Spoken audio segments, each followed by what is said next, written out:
मैं हूं मजलूम की आवाज, ABN भारत। सुप्रीम कोर्ट ने सरकार से कहा कि एक मॉब लिंचिंग पर कानून बनाइए। आप क्यों नहीं बनाते सर? आप तो सुप्रीम कोर्ट के हर ऑर्डर को कानून बनाते, क्यों नहीं बनाते? आज बिहार में हुआ सर, और सर आखिर में तबरेज अंसारी को मारा गया। सर तबरेज अंसारी का आप देखिए मुल्क में कितनी हेट्रेड है मुसलमानों के खिलाफ। मैं कह रहा हूं, खत्म कर रहा हूं सर। मारने वाले रात भर मारे, पुलिस लेकर जाती है दवा अस्पताल वाले नहीं देखते, जुडिशियल कस्टडी वहां नहीं देखते।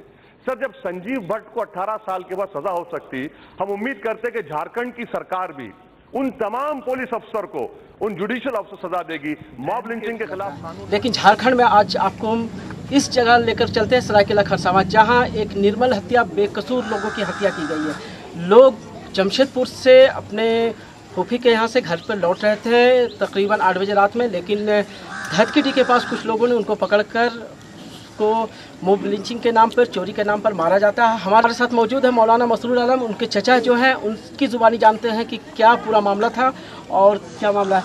मसरूर साहब, अभी एक हत्या हुई है तबरेज साहब की, उनका क्या मामला है पूरा और कहाँ से वो आ रहा है? मामला वो थे कि मेरी बहन के घर, उनकी फुफ्फी के घर जमशेदपुर रोड नंबर 13 जवाहर नगर मानगो जमशेदपुर से वापस आ रहे थे। आते वक्त रास्ते में मतलब एक गांव पड़ता है धतकीडी, खरसावां आ रहे थे। तो धतकीडी गांव में कुछ लोगों ने पकड़ लिया उसको, और पकड़ने के बाद कहा गया कि कहाँ जा रहे हो, यहाँ चोरी करने आए हो, इस टाइप के बात बोल के उसके बाद उसको नाम पूछा गया। राम बोलते बोल भाई, ए बोल जय श्री राम बोल। हाँ बोल जय श्री राम। आओ तोरा बोल, और एक बार बोल बे बोका। जय श्री राम। और एक बार बोल जय श्री राम। जय हनुमान बोल। जय हनुमान। 3 महीने पहले उसकी शादी हुई, अपने दोस्तों के साथ कहीं पर गया तो चोरी के नाम पर और चोर के नाम पर तबरेज अंसारी को पकड़ लिया गया, और रात में 10 बजे से सुबह 5 बजे तक तबरेज अंसारी को रस्सियों से बांधकर रात भर मारते रहे। श्री राम बोलते बोल भाई, ए बोल जय श्री राम बोल। हाँ बोल जय श्री राम। आओ तोरा बोल, और एक बार बोल बे बोका। जय श्री राम। और एक बार बोल जय श्री राम। जय हनुमान बोल। जय हनुमान। वो जो वीडियो है वो तो चंद मिनट का है। रात भर तबरेज अंसारी को मारा गया, और झारखंड में एक धतेरा, एक जूस रहता है, वो उसको पिलाया गया। वो पीने के बाद आदमी बेहोश हो जाता है, बाज वक्त मर भी जाता है। रात भर बन के मारते, और वीडियो में महिलाएं भी हैं। और जब तबरेज को कम मार रहे थे तो इसलिए कि वो कह रहा था कि मेरा नाम सोनू है, तो जालिमों ने, इन नामर्दों ने, इन शयातीन ने कहा कि नहीं, तेरा नाम सोनू नहीं है, बता तेरा नाम क्या है। तो आखिरकार उसके मुंह से निकल गया कि मेरा नाम तबरेज है। और उसके बाद क्या था कि मारते थे और बोलते थे, मार ये नारा मार, मार ये नारा मार। और जब वो नहीं वो नारा मारता तो उसको पीटते, उस पर जिस्म पर वार करते। ये बर्बरियत नहीं है तो क्या है? मारने वालों को हम टेररिस्ट नहीं कहेंगे तो क्या कहेंगे? रात के 10 बजे तक, सुबह 5 बजे तक किसी को मारते हैं आप, और वो जूस पिलाते हैं, धतेरा कुछ नाम है उसका। और सुबह 7 बजे जब पुलिस आकर पुलिस स्टेशन लेकर जाती है, लॉकअप में डाल दिया जाता है। शाइस्ता जो उसकी बीवी थी अब बेवा हो चुकी है। 1 महीना हुआ है, 1.5 महीना, और हमारे साथ उनके वाइफ मौजूद है। अभी हाथ की मेहंदी तक नहीं छूटी है और उनके हस्बैंड की हत्या कर दी जा रही है। हम उनसे जानना चाहते हैं कि आपके हस्बैंड की जो हत्या हुई है, आपकी शादी भी नहीं है, क्या प्रशासन से क्या उम्मीद करते हैं और लोगों को? उनको इंसाफ मिलना चाहिए। देखिए मेरा कोई आगे पीछे नहीं है, मेरा सास भी नहीं है, मेरे ससुर भी नहीं है, मेरे देवर भी नहीं है, कोई नहीं है, हमको इंसाफ मिलना चाहिए। मेरे शोहर एकदम बेकसूर थे, मुस्लिम के नाते उसको मारा गया, बहुत बेरहमी से मारा गया, हमको इंसाफ चाहिए। तो ये है उनकी वाइफ और उनका कहना है कि हमें इंसाफ चाहिए, ना हमारे ससुर है, ना सास है, ना देवर है, सिर्फ हमारे सौहर्द है, हमारे जीने का सहारा। और मतलब 1.5 महीना की शादी में इनको अभी तो दुनिया भी पता नहीं होगी और इनका सुहाग चल बसा। तो वो अपने रिश्तेदार के साथ पुलिस स्टेशन जाती है तो हस्बे रिवायत हजरत पुलिस ने कहा कि भाग जाओ वरना तुम्हारी भी हड्डी पसली तोड़ देंगे। कोई बीवी अपने शौहर को पुलिस स्टेशन में उस हाल में देखकर नहीं जाती घर को, वो बाहर पुलिस स्टेशन पर ठहर रहती है।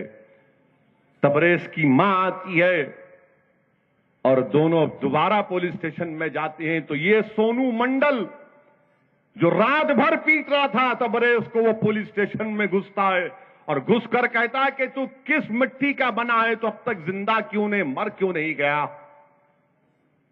ये हमारी बहन पूछती है कि कौन है ये, तो तबरेज पुकार कर कहता है ये वही लोग हैं जिन्होंने मुझे रात भर रस्सियों से बांध कर मारा था।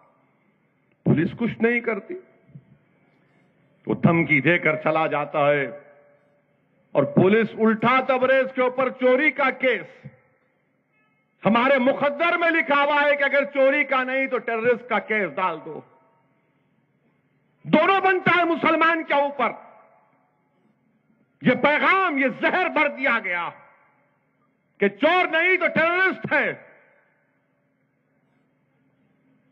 और उसके बाद दवाखाने को लेकर जाते हैं, डॉक्टर भी फिरका परस्त। इस जालिम को मालूम के रात भर पीटने के बाद कोई आदमी चल नहीं सकता, तो डॉक्टर कहता है कि नहीं थोड़ा मरहम पट्टी ठीक है। जेल को लेकर गए तो जेल में हर कैदी को जब जेल में दाखिल होता तो उसका चेकअप कराते। ये कह रहा है बेचारा कि मैं मार खाया हुआ हूं, जेल में भी जहर। सबको जरूर सजा दिलवाएं। ये थे हमारे साथ मौलाना मसरूर साहब जिनके भतीजा की मतलब बेकसूर हत्या की जा रहे हैं। इसको देखना है कि अब मजलिस के लोग यहाँ आए हुए हैं, मजलिस के लोग कितना इंसाफ दिला पाते हैं। और MIM प्रदेश अध्यक्ष हमारे रुबान मलिक के आदेश पर आज एक टीम जमशेदपुर से खरसावां आई है। जैसा कि मीडिया के माध्यम से पिछले 2 दिनों से हम लोगों को खबर मिल रही थी कि शम्स तबरेज़ अंसारी नामक एक युवक जो कि बेकसूर जमशेदपुर से खरसावां अपने घर आ रहा था और उस दौरान शक के बिना पर, चोरी के शक के बिना पर एक भीड़ ने उसको घेर के, उसको बंधक बना के उसको रात भर पीटती है, मारती है और सुबह पुलिस उसको कस्टडी लेने के बाद पुलिस के ज़रिए भी उसको टॉर्चर किया जाता है। ये सरासर मानव अधिकार का उल्लंघन है। पुलिस को कस्टडी लेने के बाद इंसाफ दिला पाएंगे, ये तो मानव उल्लंघन हो ही रहा है पूरे हिंदुस्तान में। आपकी पार्टी यहाँ आई है, आप किस तरह से इन लोगों को इंसाफ दिला पाएंगे और किस तरह से इनके साथ भीड़ तंत्र जो है उसको घेर के मार देती है। इससे पहले भी पिछले 4-5 सालों में झारखंड जो है वो टॉप रैंक में रहा है। हरियाणा के बाद पूरे हिंदुस्तान में सबसे ज़्यादा मॉब लिंचिंग अगर हुई है तो झारखंड में हुई है। इससे पहले भी मैं आपको बताना चाहता हूँ, आपका ध्यान आकर्षित करते हुए, कि शोभापुर की एक घटना, सरायकेला कॉन्स्टिट्यूंसी में 4 मुस्लिम युवकों को मारा जाता है। उसके बाद बागबेड़ा नागाडी में 2 मजलूम लड़कों को मारा जाता है। इस तरह से भीड़ तंत्र का एक समझिए कि चल रहा है, सरकार चल रही है, कोई सरकार नहीं। जिन्होंने बीजेपी का दामन छोड़कर मजलिस का दामन थामा है, आफ्ताब साहब आपने मजलिस का दामन थामा है, क्या सोचकर थामा है कि इसी तरह से हत्या लोगों को, बेकसूर लोगों को होता रहे? देखिए, 2014 के चुनाव के बाद हिंदुस्तान की सरजमीन में एक अलग सी हवा चली और वो हवा मुसलमानों को टारगेट करके चलती है। काफ़ी घुटन महसूस होती थी। मैंने 14 तारीख को अपने करीब 1500 साथियों के साथ मजलिस करवाई है। उन पर विपिन कुमार सिंह, दूसरा हो गए यहाँ के अविनाश कुमार सिंह जो थाना प्रभारी हैं, तीसरा SDPO अविनाश कुमार सिंह और चौथा जेल का जेलर और जेल का डॉक्टर। ये 5 आदमी दोषी हैं इस केस में, जिसकी जांच और सदर अस्पताल का डॉक्टर, ये 5 आदमी की रिपोर्ट हम लोग पूरा रिपोर्ट बना के भेजने को कहा गया है। और मैं आपके सम्मानित चैनल के माध्यम से ये बात बता देना चाहूँ कि हम लोग को ग्रीन सिग्नल मिला है कि इस मामले को हमारे राष्ट्रीय अध्यक्ष शायद सांसद हैदराबाद जनाब असदुद्दीन ओवैसी साहब लोकसभा में उठाएंगे, इसका सिग्नल मिल चुका है। पीड़ित परिवार को हम लोग अपनी तरफ से वकील मुहैया करा रहे हैं। हमारी टीम तन मन धन से इस पीड़ित परिवार की मदद करेगी और न सिर्फ इनकी बल्कि पूरे झारखंड में कहीं भी हिंदू, मुस्लिम, सिख, ईसाई, दलित आदिवासी पर कोई जुल्म होगा उसके खिलाफ हम आवाज़ उठाएंगे। आज मुसलमानों पर हुआ है, कल दलितों पे भी होगा, परसों आदिवासियों पे भी होगा। तो ये जो तो ये इस तरह के जो आफ्ताब साहब हैं, इनका कहना है कि हम लोग अपने खर्चा पर वकील और कई चीज़ को मुहैया करवाएंगे ताकि वो उनका केस लड़ सके। अपने से कोई फ़ायदा नहीं है। इनके आपकी पार्टी की तरफ से इनको क्या सहयोग मिलेगी वो आप बताइए। देखिए, हमारी पार्टी की तरफ से सबसे बड़ा सहयोग है, इनकी आवाज़ हम लोकसभा में उठवाएंगे। यहाँ शोभापुर में 4 लड़कों की हत्या हो जाती है गाय के नाम पर, और विधानसभा में कोई भी एक विधायक इस आवाज़ को नहीं उठाता है, ये आप भी जान रहे हैं। लेकिन ये एक घटना आज होती है, MIM की दस्तक झारखंड में हुई है, जमशेदपुर में हुई है, और आपकी आवाज़ लोकसभा में उठ रही है।